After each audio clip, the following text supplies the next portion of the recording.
Good morning. Welcome back to Risk Management and Insurance.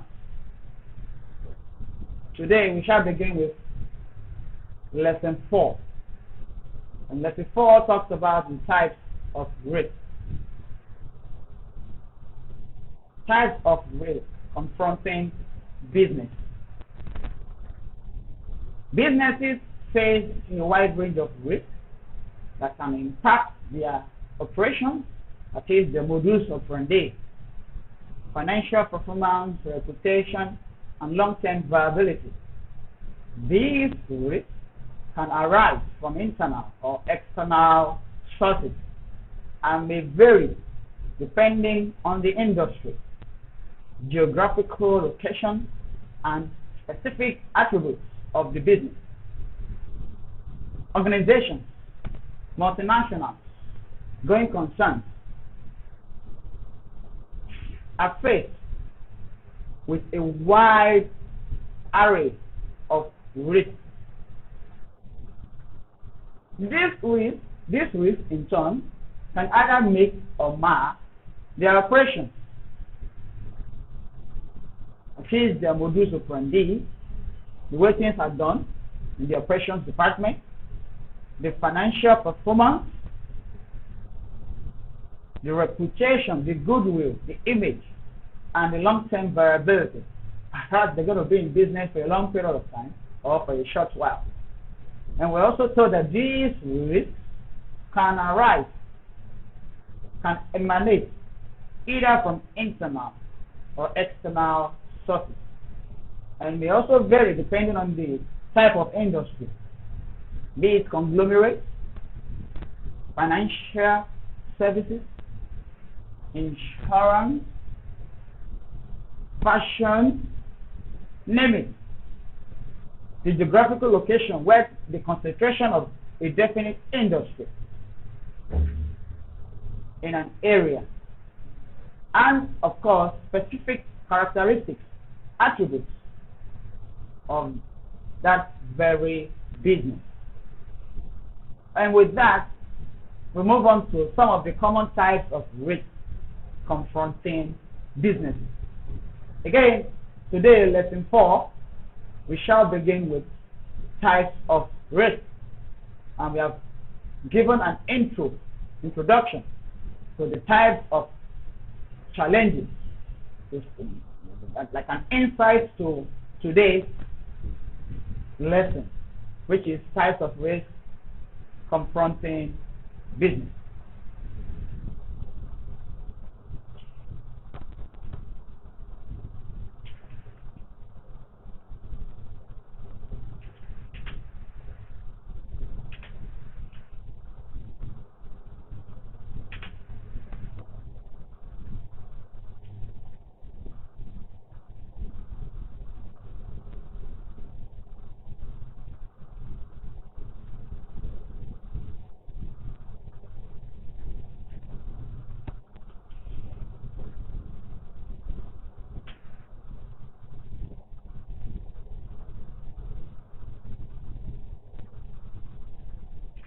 We shall highlight them one after the other.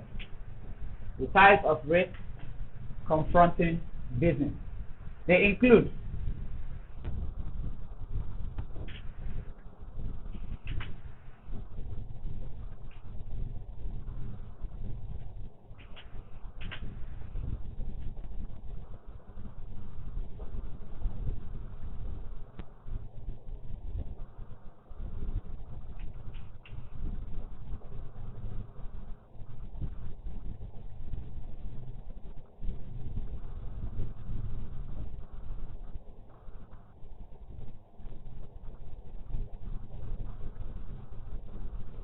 one, operational risk.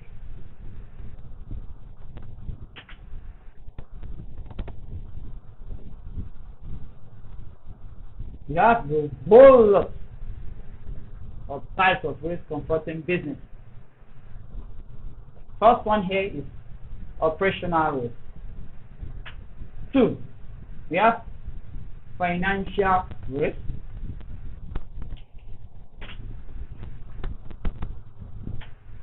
We have strategic risk.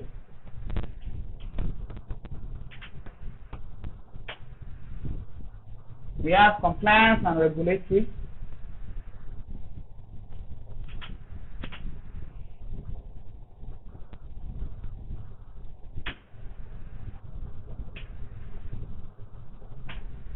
We have reputational risk.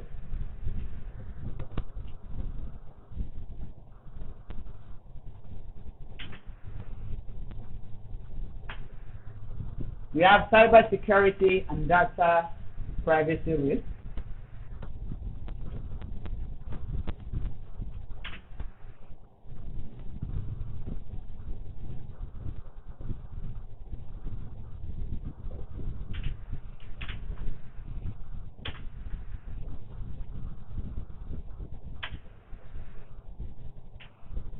We have supply chain risk.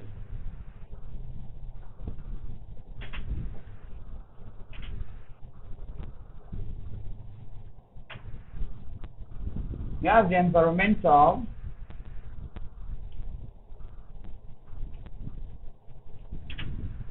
legal, and governance risk. Environmental, social and governance.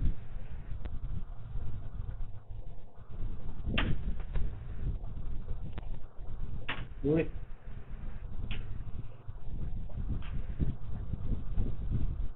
You have legal and litigation risk.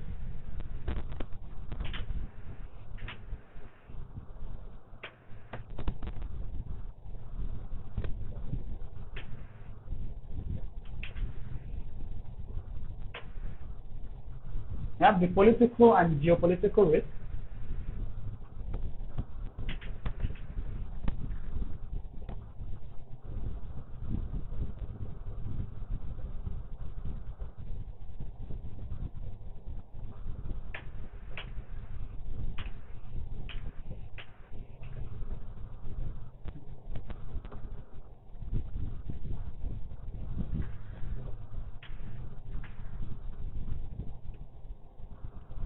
Political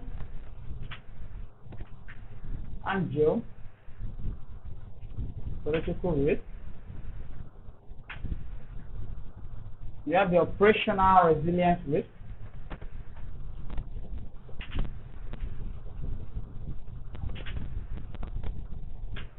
We have market disruption risk.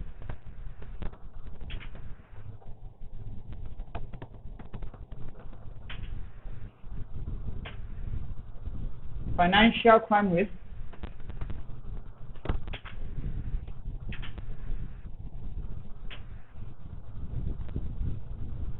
Emerging technology risk.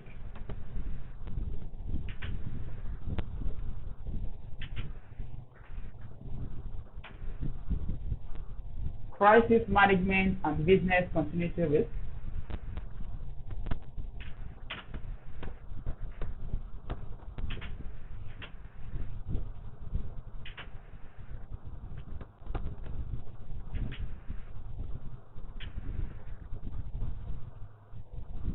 Talent and human capital risk.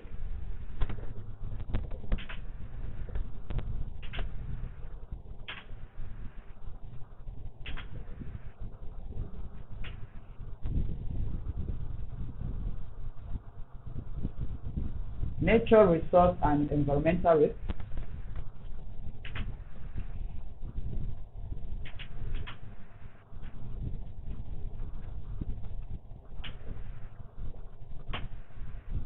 Health and safety.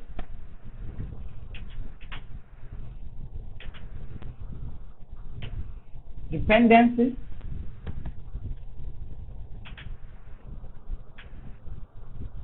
Regulatory and policy risk.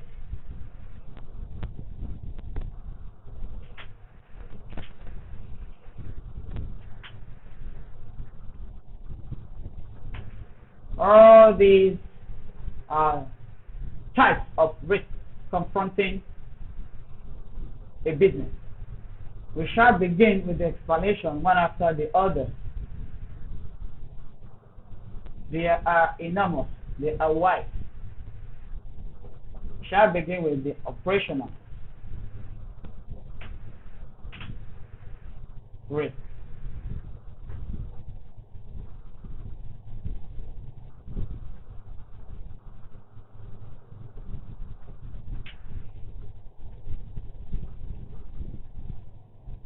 The types of these risks confronting a business.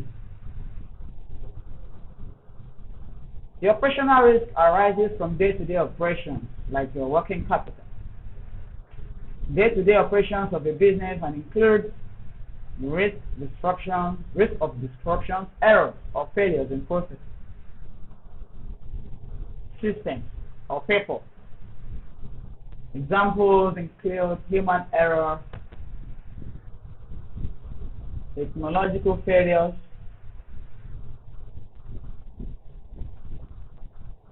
supply chain disruptions and regulatory compliance failures. Effective operational risk management involves identifying vulnerabilities, implementing controls, and ensuring business continuity plans are in place. Again, operational risk from the name or from the word operations. The operations department in every going concern, every organization, can arise from day-to-day operations of a business and includes the risk of disruptions in the process of carrying out a definite task assigned, day-to-day activities, working capital, errors or failures in processes, systems, or people. And a copious example and reference is given here to include human error as a result of inputting a definite figure or document into a database, technological failures, supply chain disruptions, and regulatory compliance failures. For example, NICOM, for instance, there are certain things that are meant to be submitted to NICOM, perhaps at the end of every month, bi-annually or annually, especially the return of an organization. All this I mean to be sent like the form of a report to NICOM. And for the supply chain disruptions, they include resources, materials arising from their suppliers. Maybe they are not able to meet up with the standards, are not able to meet up with the turnaround time, or they are not able to meet up with getting things done at the right time. The technological failures, the type of database being used, like for example in insurance, when they're using Premier as type of software used to key in certain info documents for it, like an application, a software they use to key in certain info, data, information, or messages regarding both the customer and that of the organization. Human errors can occur in any form. Typographical error while trying to key in a definite figure, maybe some insured, the premium in terms of doing the necessary calculations. Some premiums may not be paid in full. Some may wish to prorate either every 3 months, every 6 months. So while trying to make a definite calculation, the amount paid, not fully paid.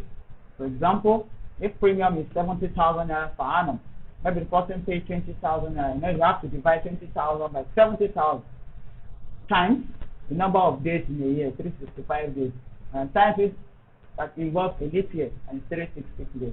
So whatever calculations you get, the input, and that is called you prorate So if you didn't get the calculations well, that can happen in form of human errors during calculations. The second one here is the financial risk. The financial risk encompasses various risks related to management of financial resources and capital structure.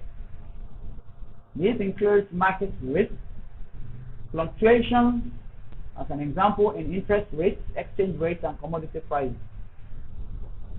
It triggers all this to either go up or come down in terms of the market risk. It's not stable.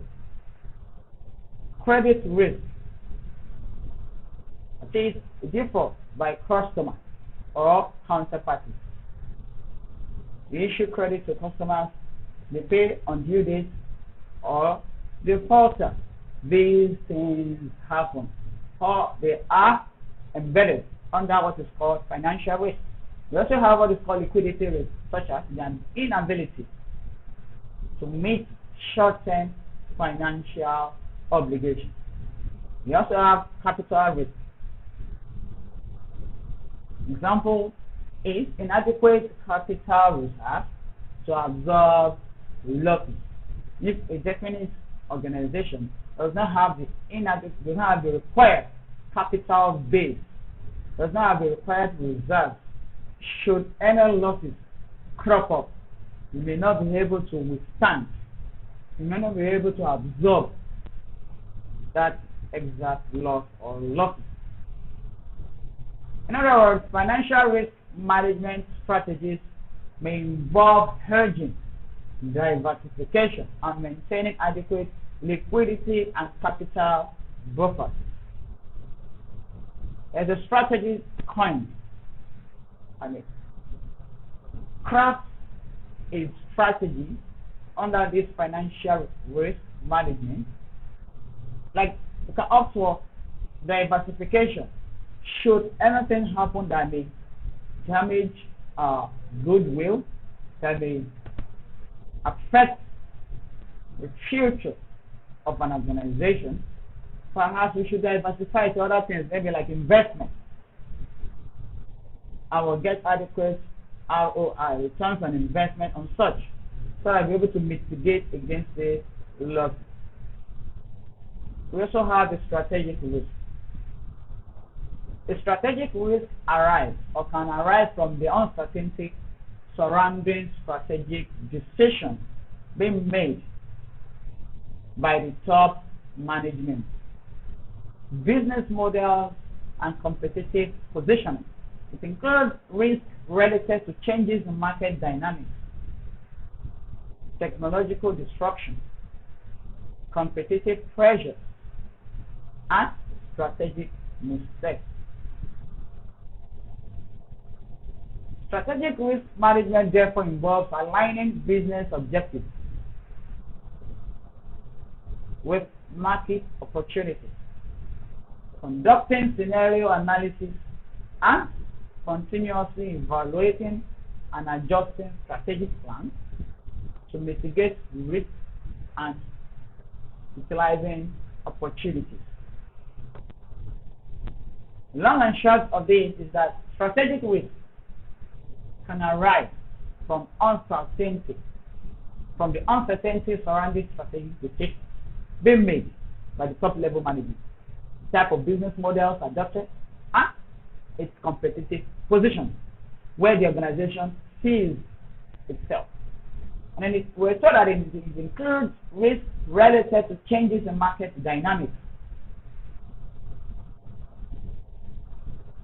technological disruptions, competitive pressures, and of course strategic mistakes that may not match, that may not be in consonance with the values, with the organizational culture, with the vision and mission statement.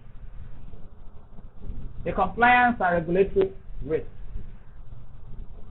Compliance and regulatory risk stems from non-compliance with laws, regulations, industry standards, and contractual obligations. If an organization fails to meet up with the stipulated regulatory procedures, with the laid down rules and regulations governing the industry. All these may affect the future of a definite organization.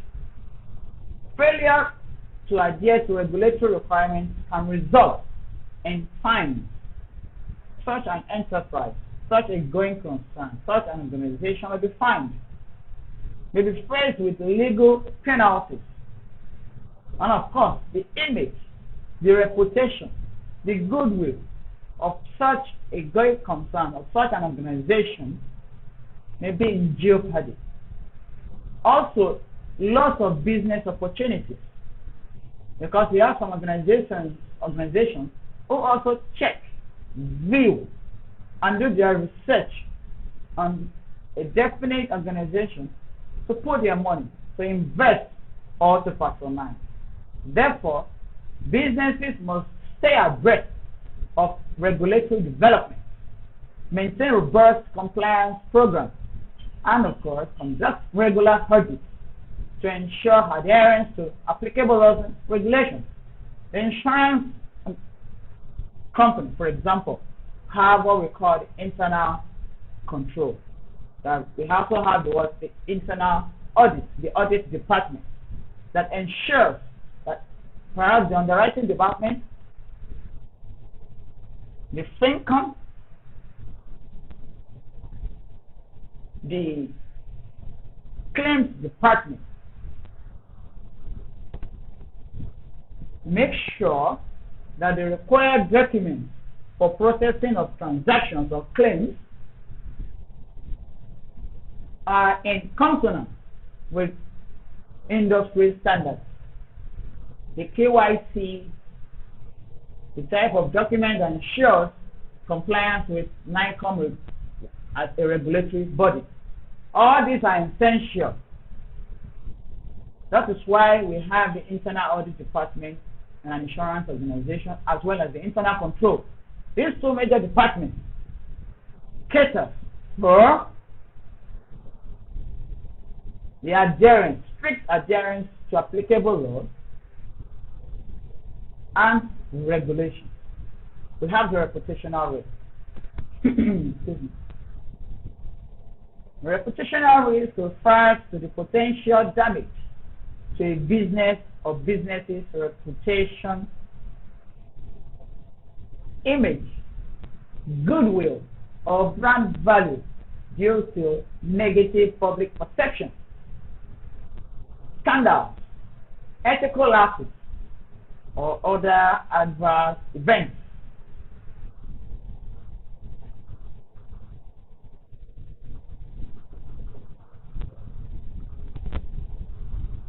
Reputational damage can have a far-reaching consequence, including loss of customer trust. Yes, this is predominant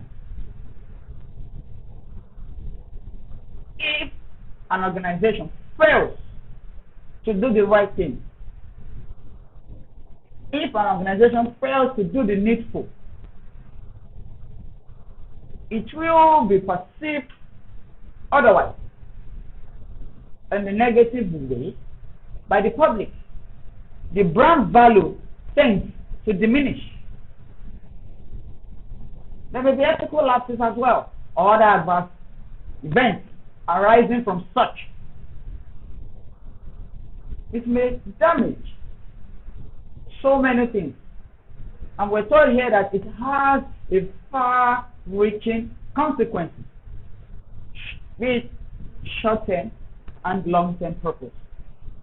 It may also include loss of customer trust. People begin to have doubts. Once customers, clients, begin to have doubts in an organization, then the future of such an enterprise, the future of such a going concern is in jeopardy.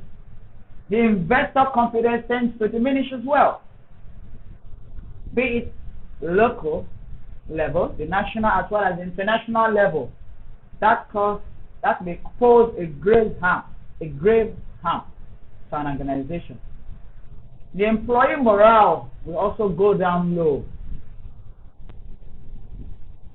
There is no boost. Employees will begin to think otherwise. For such to happen, then you need to have a rethink. And return to move on to another substitute in the same line of business. Therefore, managing reputational risk involves proactive communication, stakeholder engagement, ethical business practices, and swift crisis response strategies. This is like mitigating against such occurrence happening. How do we manage a reputational risk? You have to be proactive with your communication, internal and external. Make people see reasons for partnering with you. Stakeholder engagement, not necessarily your own organization. People involved in that same line of business. Ethical business practices.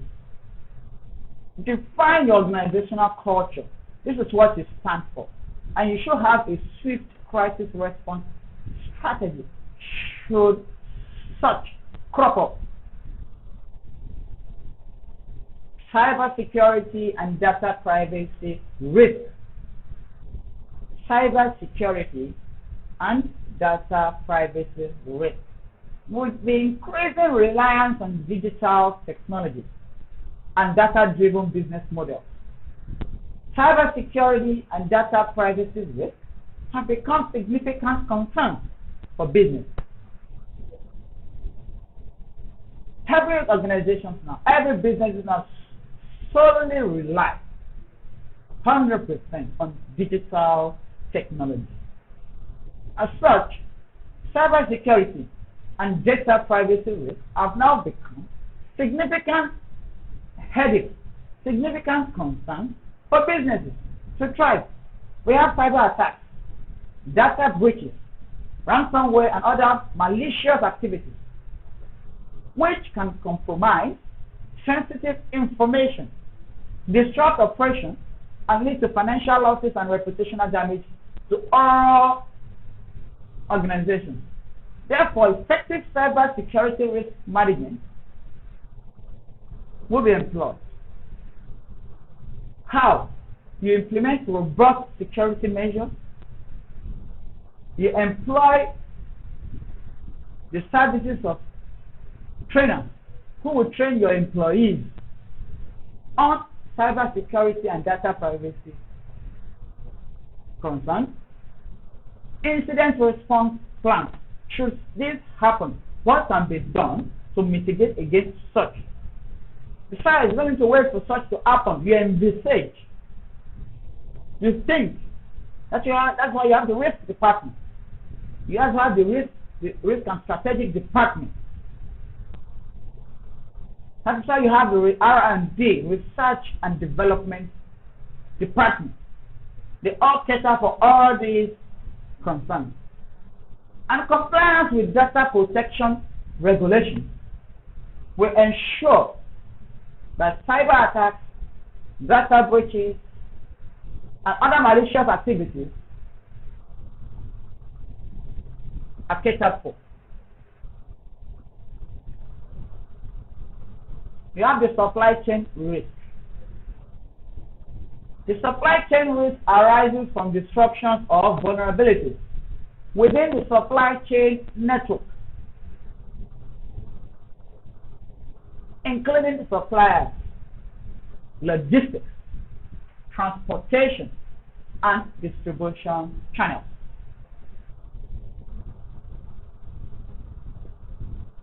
Events such as natural disasters, geopolitical tensions, supplier bankruptcies, and quality control issues can disrupt the flow of goods and services, that is food, impact production schedules, the turnaround time for delivery and redelivery, and increase costs. There are disruptions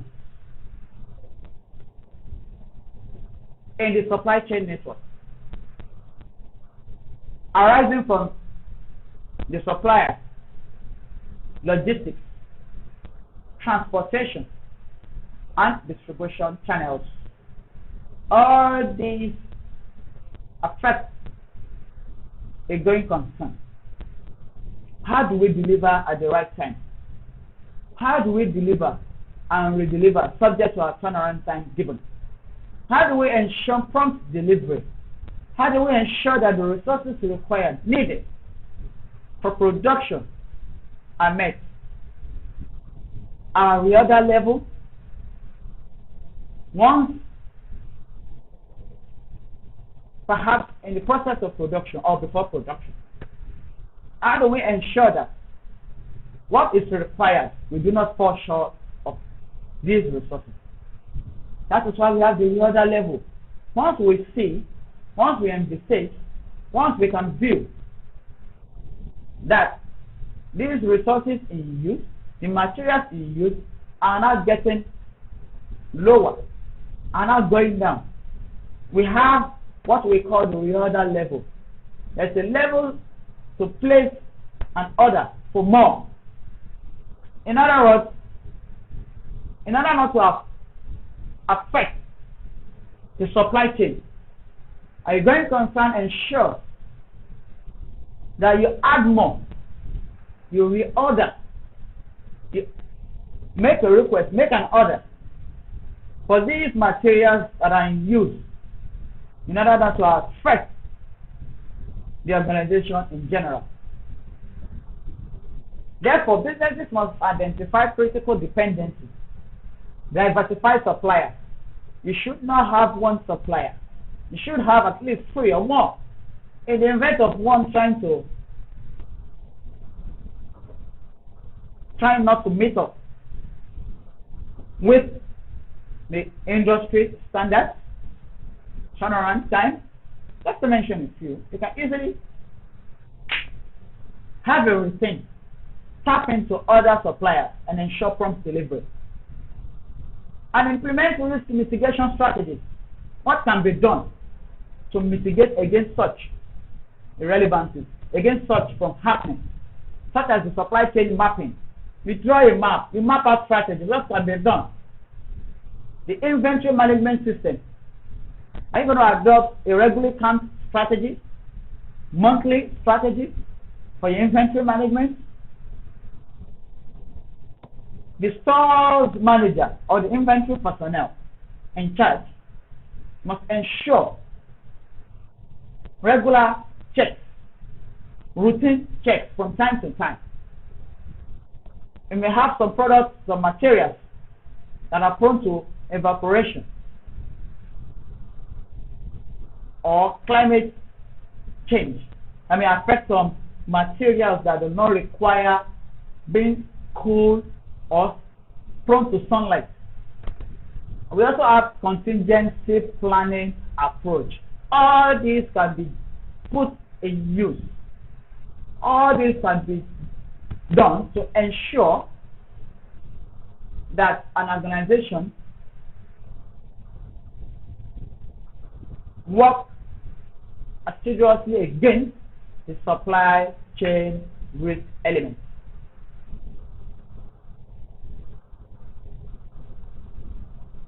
Next is the environmental, social, and governance risk. Point A, we have discussed operational risk, we have discussed financial risk, strategic risk, compliance and regulatory risk, reputational risk, cyber security and data privacy risk. We have also defined and explained supply chain risk. Now, we move on to environmental, social, and governance risk. The acronym for this is ESG. ESG means environmental, social, and governance. The ESG risk encompasses environmental, social, and governance factors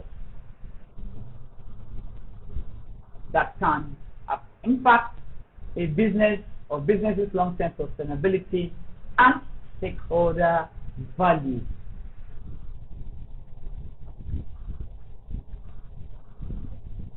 Environmental risks include climate change related impacts, resource scarcity, and pollution liability. Social risks include labor practices, human rights violations, and community relations.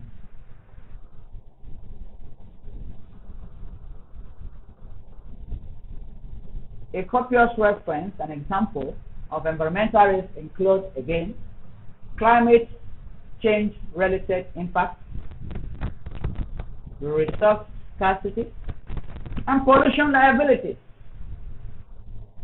An environment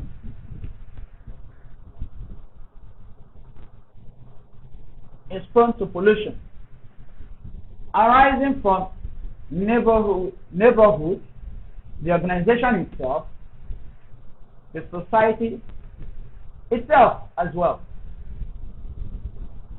The inhabitants of that community as well pose another risk of the environment. This resource scarcity at times often affects a going concern. The social risks include labor practices, human rights violations, and community relations. That being said, the governance risks also encompass issues such as board diversity, the executive compensation, and regulatory compliance. Therefore, managing the ESG risk involves integrating the ESG considerations into business strategy. You incorporate the ESG considerations highlighted above into business strategy, the risk management framework, and reporting practices to mitigate negative impacts and enhance resilience.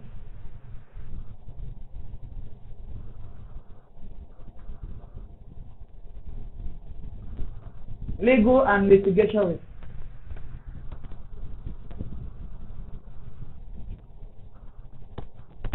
Legal and litigation risk arises from disputes, disagreements, lawsuits, and legal proceedings involving contractual disputes, intellectual property infringement, product liability claims, and employment-related issues. We all know anything that has to do with legal or litigation. Court. That's the first thing on our mind. Perhaps there are disputes, there are disagreements, which may arise from legal proceedings involving contractual disputes, or a going concern does not fulfill its own part. The stakeholders, the employees, the organization, how do they settle all these disputes? It is through the law. That's why we have lawsuits. Perhaps an infringement has been done on property. A definite product requires a claim, as well as employment-related issues. All these concerns pose a definite risk, or pose a risk, under legal and litigation risk. Therefore, legal risks can result in significant financial costs, damage to reputation. Since an organization trying to infringe on the rights, trying to violate the rights, trying to violate the contractual proceedings, the contractual arrangements, the contractual agreements, trying to breach such, legal risk will arise as a result of that. And disruption of business operations. Factories is an example of such. Businesses, therefore, must engage in legal counsel, maintain comprehensive insurance coverage should such happen, or in the event of that happening, and implement risk mitigation measures to minimize legal exposure, as well as ensure compliance with legal requirements.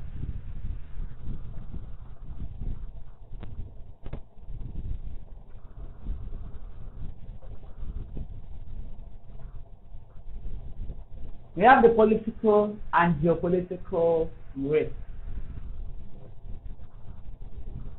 The political and geopolitical risk.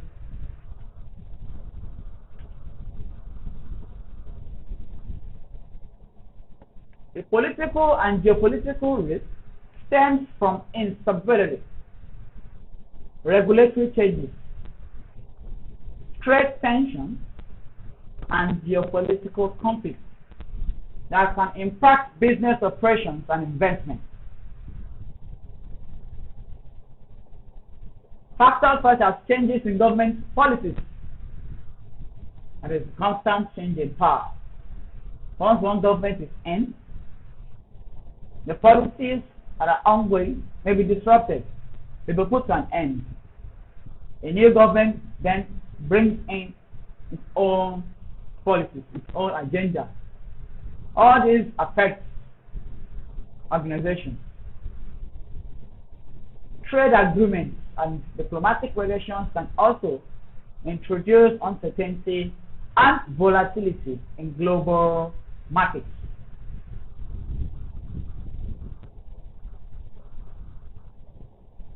Businesses operating in multiple jurisdictions, areas, territories must assess geopolitical risks, diversify operations, and implement contingency plans to mitigate the impact of political instability and geopolitical events on their operations and supply chains.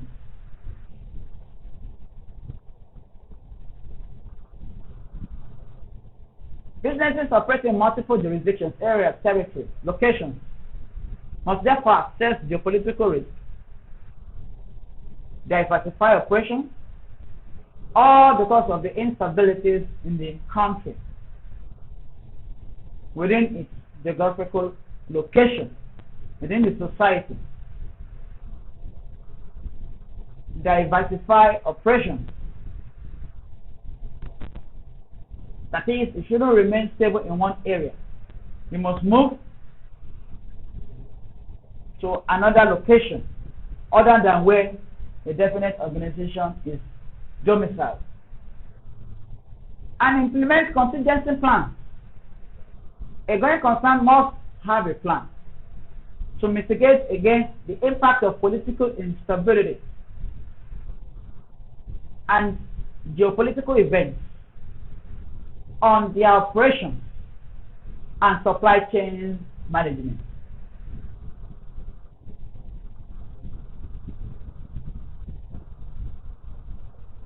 Essentially,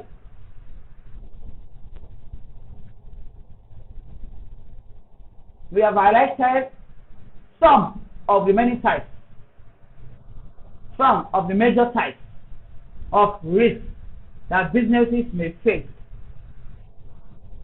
in today's complex and interconnected business world or environment. In other words, effectively managing these risks requires a proactive and holistic approach.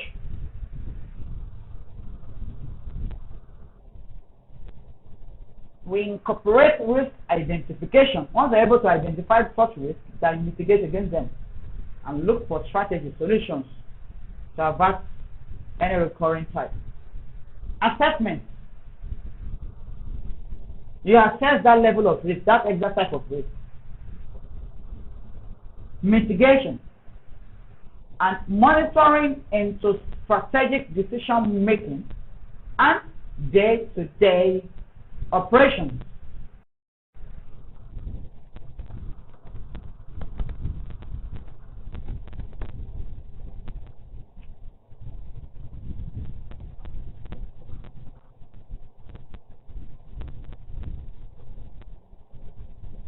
In a nutshell, we have explained some of the many types of risk and going concerns organizations may face in today's world, in today's complex and interconnected business environment.